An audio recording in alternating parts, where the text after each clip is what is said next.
Coming up next, I'll be speaking with Miriam Maples, Training Director of CornerHouse, a child advocacy organization in Minneapolis. That's next on the St. Paul Forum.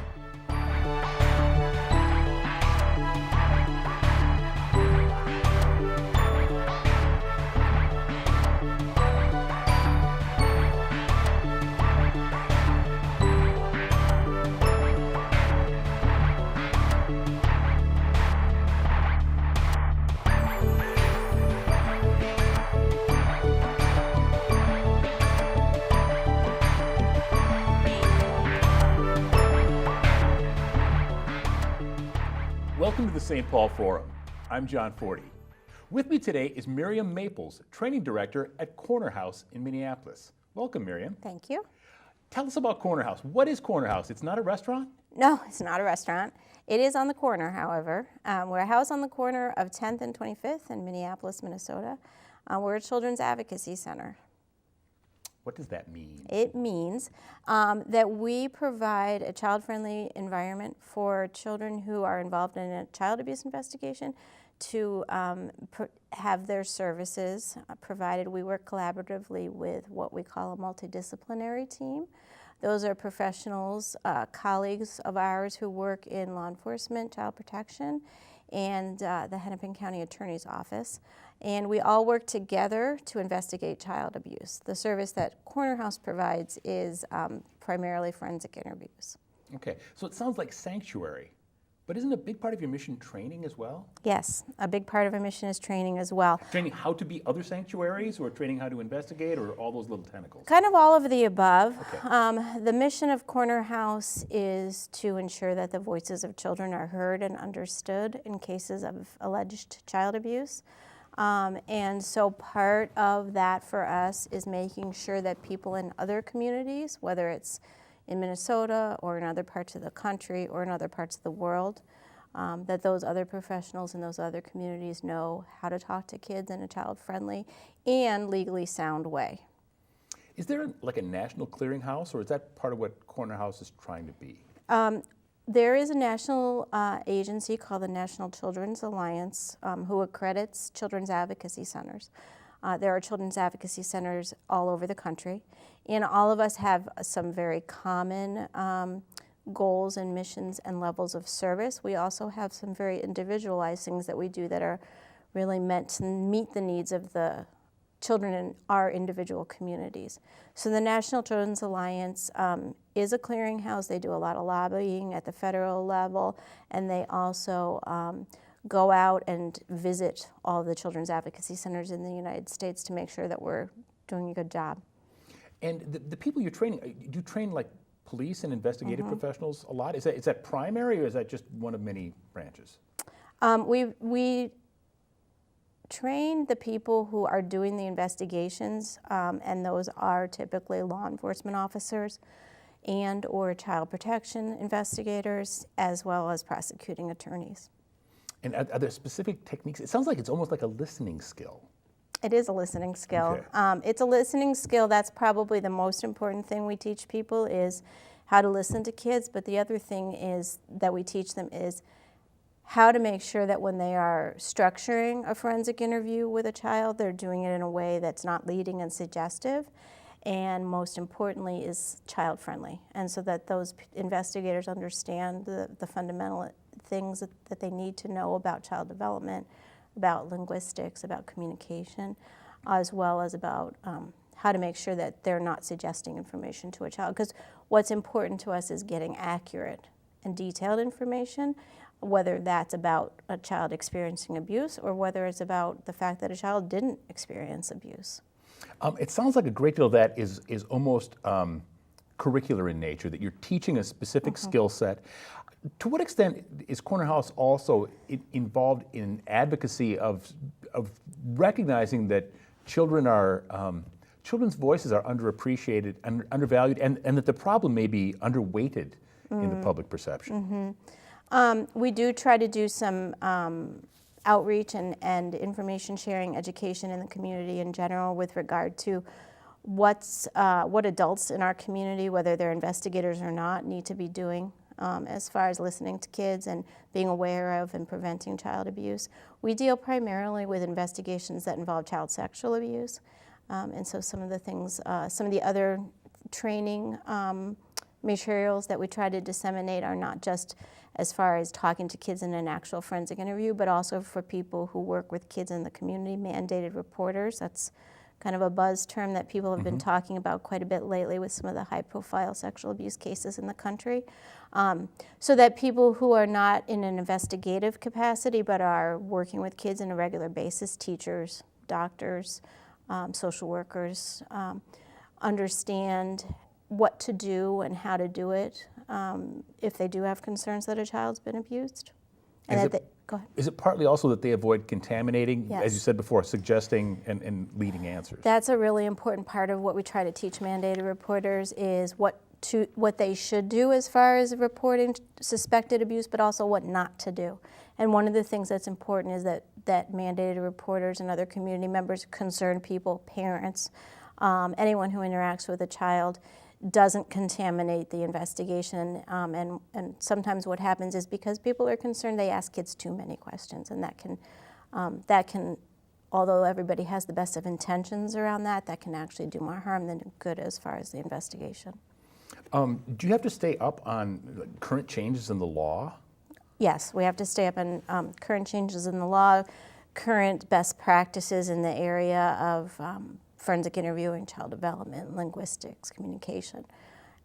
One of the primary responsibilities of the staff at CornerHouse who are trainers is to stay up on those practices and make sure that we're incorporating them on a regular basis into our curriculums. And do you personally have much contact with children in your job? I do, not as much as I would like. That'd be fun. It is. It's a real privilege to talk to kids in general, but particularly if they do have something that's difficult to share and have had a difficult experience. It's very rewarding to know that I get to give them a chance to talk, share those experiences if they can. And so that is an aspect of my job I really do enjoy. Now, CornerHouse is a fairly large organization. How many employees do they have? We're both large and small. Okay. Because we have a large reach. We serve we work primarily in Hennepin County and help with investigations, as I said, primarily of sexual abuse in Hennepin County. So that's a fairly small subset of the actual child abuse investigations that are being done. And we do about 500 forensic interviews a year in Minneapolis. We train investigators all over the world, and we train more than 2,000 people per year. So, and we do that with a staff of 17 people, a couple of part-time people, the rest are full-time. And you're director of training? Correct. Okay. So are a lot of the staff involved in training? We have 3 interviewer trainers, and they more or less split their time between talking with kids directly and traveling and doing training in-house at CornerHouse, and then there's me.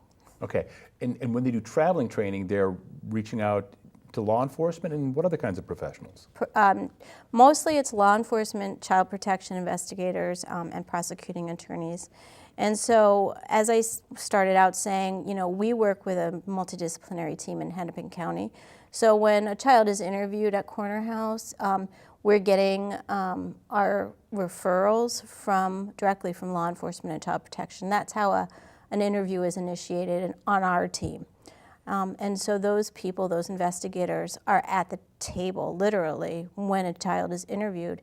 If I'm the interviewer, for example, before I even go and meet the child at CornerHouse, I'm meeting with law enforcement and child protection, who are the investigators on the case. The only thing I do in the investigation is the interview. I have the easy job. I get to talk to the child.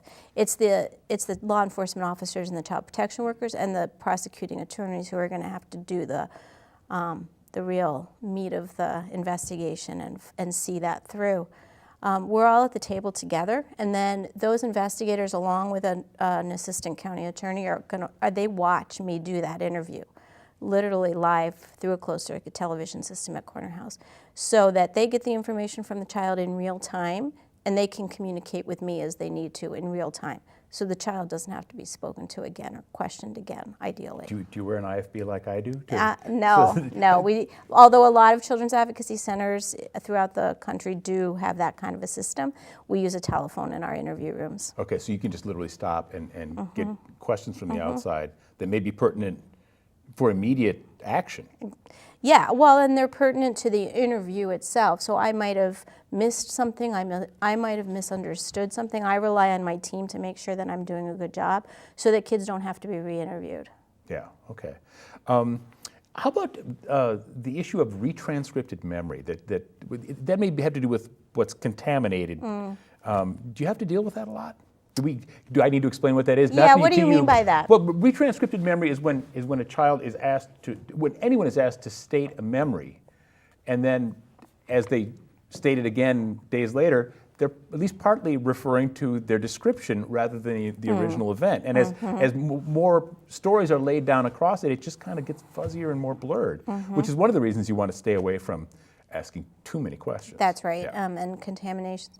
And we often refer to that in training and in our interview practice as issues of suggestibility, and so we want to make sure that we are not contaminating the child's memory or telling of their memory by asking too many questions, by re-interviewing a child, because as you said, then they might start to incorporate things that are more about the telling of what happened versus the actual experience. So yeah, that's very, very important to us. And one of the main things we try to teach the people that we train is how to avoid that, how to make sure we're being neutral and unbiased when we talk to kids, whether it's in the interview or the events that surround the interview. I would imagine a lot of those problems actually fall in the lap of prosecutors. They have to make sure that their case maintains integrity, even as defense may raise all kinds of issues in that kind of vein. And do you get called into court? Yes, if a case that I do a forensic interview on were to go to trial, I would testify as a witness and as the person who did that forensic interview with the child. Okay. And one of the advantages of the multidisciplinary team approach that we use at CornerHouse and that is used at every children's advocacy center is that it's video recorded. And so not only is that team I mentioned watching me do that interview live, but there's a DVD recording of the interview. So when prosecutors who need to make charging decisions and prepare for trial, prepare for a court case for charging, they get to watch that DVD and see for themselves what the child said or didn't say and how the child acted in the interview. So that helps them to make the decisions, that are in the best interest of justice and the child. Okay, good. In case you're just joining us, this is the St. Paul Forum, and I'm John Forde. Today I'm interviewing Miriam Maples, Training Director at CornerHouse in Minneapolis, a child advocacy organization. Now, Miriam, what's a typical day like at CornerHouse?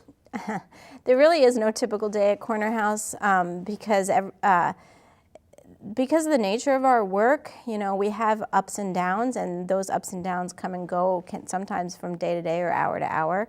There may be days when we don't do any interviews, and there may be days when we do 5, 6, or 7 interviews, although that's rare.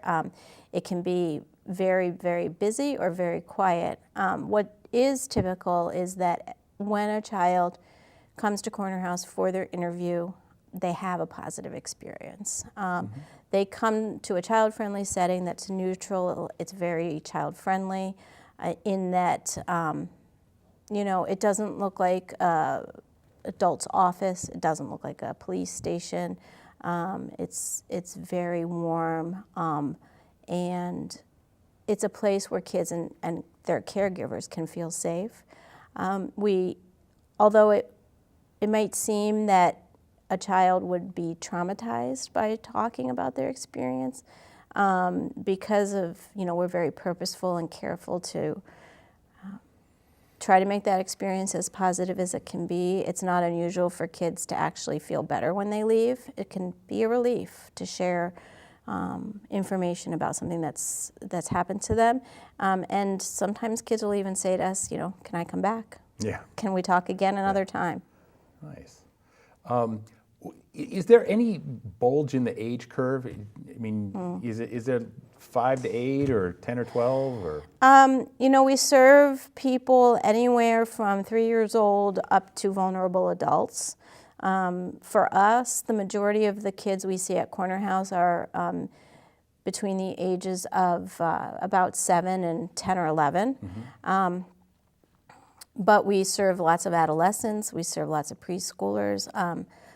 Unfortunately, child abuse and child sexual abuse cross all age ranges, all socioeconomic status, all races, everything. So there's a real variety. Is there any hypothesis as to why that 7 to 10 seems to stick out in your mind? I think it's more a matter of developmental ability, and those kids, those quote school-age kids, have more ability to communicate about their experience. So, and they also have more experience in the world and may be more aware that if they are being abused, it's not okay, and they should talk about it and can talk about it. But they're also young enough that they can still be challenging to interview if you're not comfortable with kids, if you don't have good training to talk to kids. So they tend to be the population of children that our investigative partners are more likely to bring to us.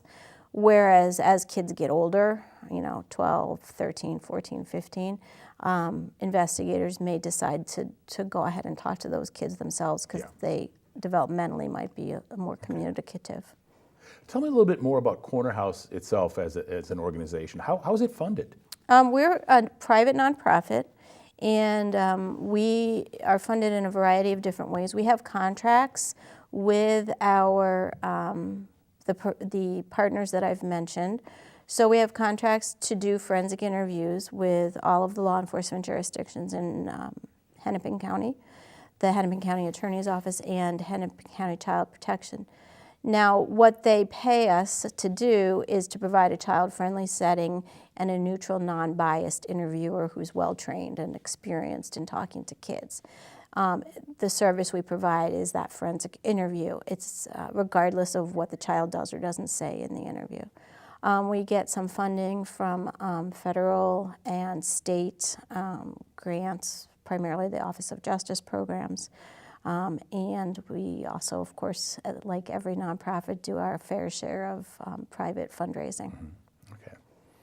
We've got a little under 10 minutes left, and I want to get really to the meat of this conversation, which is how should community members, what should they know about child abuse? What should the public really know? I think the public needs to know that unfortunately, child abuse happens. It's more common than we'd like to think. Sexual abuse is more common than we'd like to think. And that supportive and appropriate adults in the community can make a real difference to kids. That parents, caregivers should educate kids as far as what's okay and what's not okay with their bodies and what to do if something that's not okay happens to the child. And what to do is to talk to a trusted adult. Really important for us as adults to let kids know that it's okay to share that information with adults, whether it's an adult, a caregiver, a parent, or somebody that's trusted that's not as close to the child. A lot of parents do a really good job of telling kids, if something bad happens, you can tell me. It's a good idea to tell me. But sometimes for a lot of different reasons, it's very difficult for kids to tell their primary caregiver. Even the littlest kids worry about how that caregiver will respond. Unfortunately, the vast majority of abusers of children, particularly people who sexually abuse children, are known not only known to the child, but are very close. Relatives or caregivers of the child, and so that makes it very complicated and difficult for kids to talk about. That's another thing for people to know, is that it's pretty rare that a child, if they're sexually abused, will disclose that abuse immediately. It's much more common that children will delay a disclosure, and there's, again, lots of reasons why. So regardless of how and when and why a child makes that disclosure, it's just really important for people to be supportive of those kids. But also not to contaminate any future investigation, and so not to ask kids for a lot of details necessarily, to just go ahead, Give kids messages about, thanks for telling me, it's not your fault, you didn't do anything wrong. Is there anything else you want to talk about? And then leave it at that and make a mandated report. Make a report to law enforcement and child protection. Whether you're legally a mandated reporter or not, it's not our job, unless you're an investigator, it's not your job to figure out if something that the child said is, quote, true or not true, or if,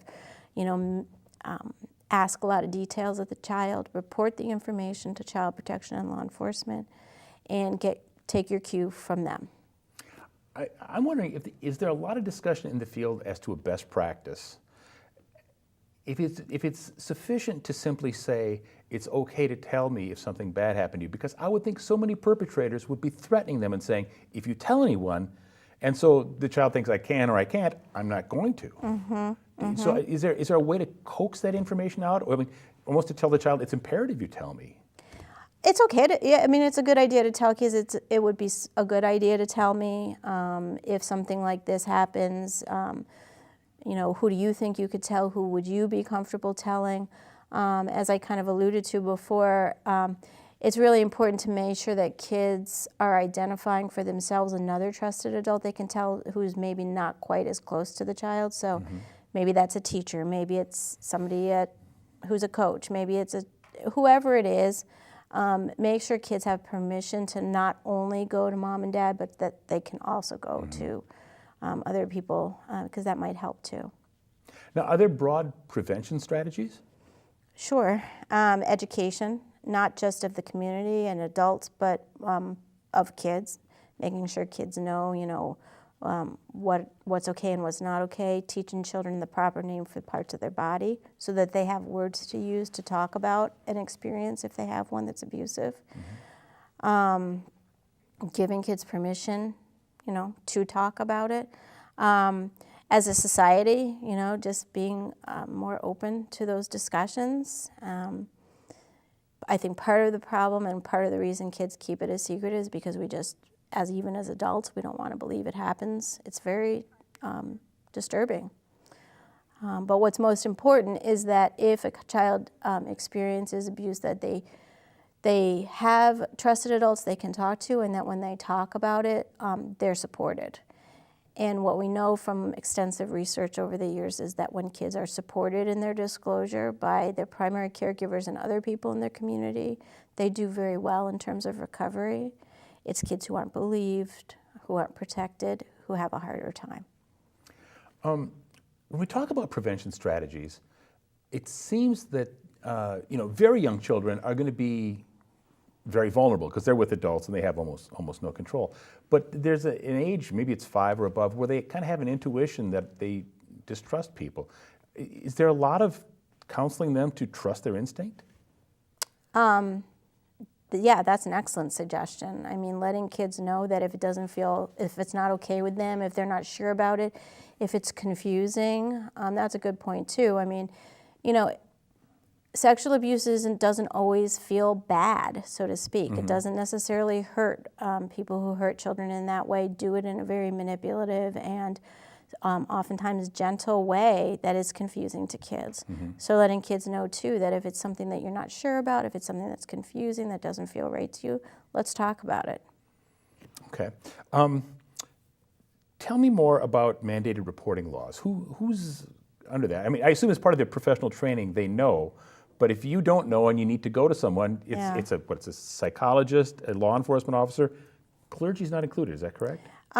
Clergy is not included if the information that they receive about abuse is part of confession, is my general understanding. But let's practice law here. Neither of us are lawyers. Right, exactly. I'll give that disclaimer. I'm not an attorney. But in Minnesota, mandated, every state is different as far as who is a mandated reporter. In Minnesota, some things are very clearly spelled out, as you said, teachers, doctors, anybody in a healthcare profession, paraprofessional education staff, coaches, psychologists, those kinds of people are very clearly mandated reporters. But what's less clear in our laws is about people who are adults in a position of authority and control over a child.